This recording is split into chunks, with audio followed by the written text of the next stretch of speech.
This is 10 Questions. We're here with Dr. Randy Pausch. Thank you, Dr. Pausch, for spending the time with us today. My pleasure. In New Orleans, Catherine wrote in and asked if you believe that you somehow were chosen to be this messenger, to be what she said, a messenger of hope. Gosh, I've never really thought about that.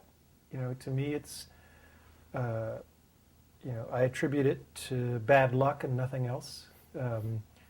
Certainly, if I had the choice, I'd give it all back if I could give the cancer back with it.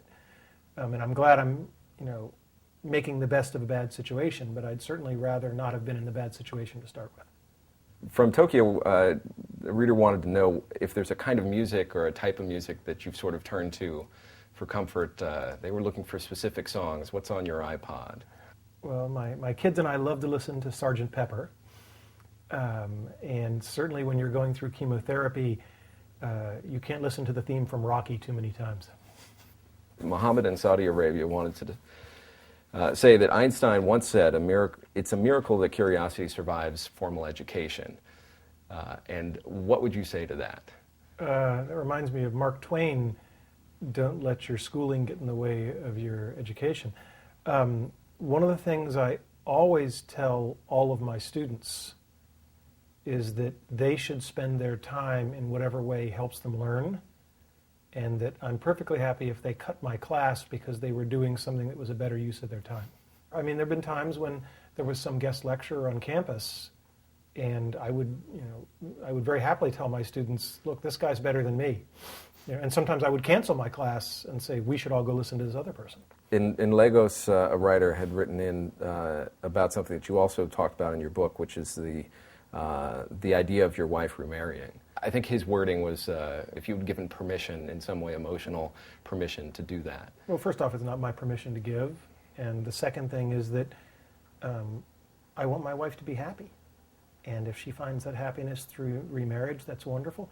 If she finds that happiness without remarriage, that's wonderful. I mean, it's not my place to have a role in that decision, other than to tell her that if it's something that's somehow emotionally overhanging for her, that whatever she does is fine by me. And that, that's certainly a specific message that I have and will leave for my children, which is that, if the time comes where Jay should remarry, you kids may have a lot of mixed feelings about that, and you're entitled to them all. But if you're wondering how Dad felt, Dad wants Mom to be happy. What hopes do you have for your children? I'm a college professor.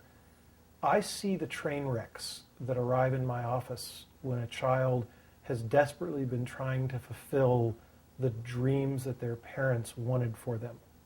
I don't have specific dreams for my children. I have a tremendous hope that they will have dreams, that they will work hard, that they will chase them, and they will try to do something worthwhile with their lives. But I personally believe that the worst thing you can do for your children is say, my dream for you is to do X. Because boy, if you aren't lucky enough to pick what would have been their natural inclination, desire, you've just set up a situation of tremendous tension that may not work out well.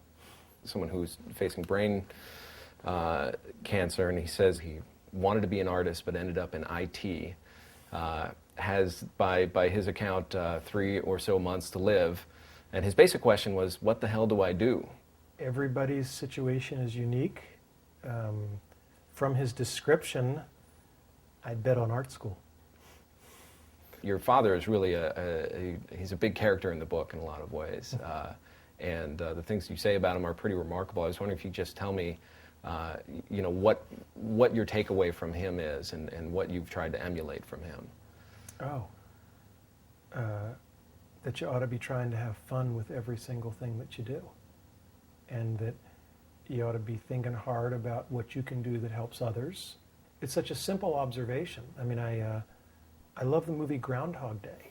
This Bill Murray throwaway comedy is a perfect metaphor on life. And he goes through all the stages. He goes through self-pity and self-absorption, and then over time he realizes that spending his time helping other people is what provides him with satisfaction. And I just love that as just a lovely comedic metaphor, but it's absolutely true.